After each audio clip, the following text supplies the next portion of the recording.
দিল তো বাচ্চা হ্যাঁ জি, সব মানুষের মধ্যে একটা না একটা ছোট বাচ্চা থাকে। কথাটা কেন বললাম বলছি, তার আগে বলো বন্ধুরা তোমরা কেমন আছো? আমি ভালো আছি, তোমরা ভালো আছো? দেখো শুরুতেই আমি দেখিয়ে দিলাম আমার মেয়ের ছোট ছোট বন্ধুগুলো। তারপরে আমি আমার কফি আর বিস্কিট দিয়ে আমার ব্রেকফাস্টটা সেরে দেখো রবিবারটা রান্নাঘরটা একটু পরিষ্কার করতেই লেগেছে। এটা রবিবারের ভিডিও। রান্নাটা করে রান্নাঘরটা পরিষ্কার করে রান্না বান্নাগুলো সেরে নিয়েছি। দেখো ওয়েদারটা কত সুন্দর ছিল। রান্না বান্না এটা ভোলা মাছের তরকারি। তারপরে আমি অনেকগুলো মাছ ছিল যেগুলো ভেজে রাখছিলাম, একসঙ্গে তো অতগুলো খাওয়া সম্ভব না, তাই ভেজে রেখে দিয়েছিলাম।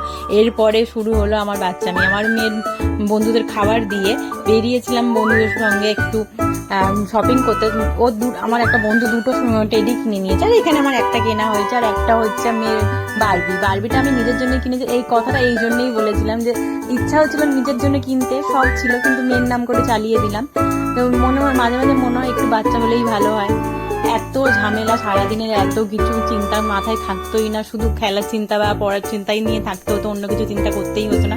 তাই কথাটা বললাম। দেখো এখানে আমার মেয়ের যে বারবিটা এনে দিয়েছিলাম, ওর পুতুলের ফ্রকটা ওর পছন্দ হয়নি, আমারও খুব একটা পছন্দ হয়নি, তাই এখন নিজে বানাতে বসেছিলাম। যতটা উদ্যোগ নিয়ে বানাতে বসেছিলাম ততটা উদ্যোগ নিয়ে অতটা হয়নি। দেখো বানানোর যতটা না করেছি তার থেকে বেশি নোংরা করেছি। আলটিমেটলি একটা ফ্রক, একটা স্কার্ট আর ব্লাউজ করেছিলাম, কিন্তু খুব একটা আমার পছন্দ হয়নি। তো ওর দাদাই একটা ওর জন্য ভালো করে ফ্রক করে দিয়েছে। দেখো জামদানি ফ্রক ভেতরে এবং লাইনিংও দিয়েছে।